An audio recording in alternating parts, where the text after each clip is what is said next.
नमस्कार. आम्ही सर्व युवक इथे महाराष्ट्राच्या वतीने आज आझाद मैदानला आम्ही उपोषण करायला बसलो आहे की या येणाऱ्या सरकारने आमच्यावरती फसवणूक केलेली आहे. निवडणूकच्या आधी ज्यावेळी शिंदे साहेब मुख्यमंत्री होते त्यांनी आश्वासन दिलेले होते की यांना आम्ही प्रशिक्षण देणार आणि तिथेच कायमस्वरूपी रोजगार देणार. मंगल प्रभात लोढाजी म्हणालेले होते की तुम्हाला कामाला तर तुम्हाला परमनंट करणार. आपले देवा वाकून बोललेले तुम्हाला तिथेच नोकरी आम्ही उपलब्ध करून देणार. पण सरकारनेही त्यांच्या शब्दावरती पलटवार केलेला आहे. तर त्यांच्या शब्दाला त्यांनी मूल्यवान दिलेलं नाही आहे. आज आमची परिस्थिती अशी आली आहे की आम्ही चांगले चांगले डिग्र्या घेऊन चांगले हे करून प्रशिक्षण आम्ही एक उपयोग केले. प्रशिक्षणचा अर्थ काय? जिथे प्रशिक्षण घेणार तिथेच नोकरी घेणार. पण सरकारने आम्हाला कोणतीही प्रशिक्षण रोजगार देण्याच्या बाबत आमचा विचार करत नाहीये. आजपर्यंत आम्ही 17 ते 18 आंदोलन केले.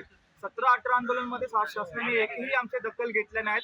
मागच्या हिवाळी अधिवेशनमध्ये नागपूरच्या आंदोलनामध्ये अशाच पद्धतीने आम्ही शांतीच्या मार्गाने आंदोलन करत असताना आमच्या महिलांवरती भावांवरती लाठीचार्ज केलेली आहेत. या पद्धतीने तुम्ही रोजगार काढतात, तुम्ही सर्व स्कीम आणतात आणि आमच्या हक्काचं मागायला गेलं तर आमच्यावरती तुम्ही पलटवार करतात.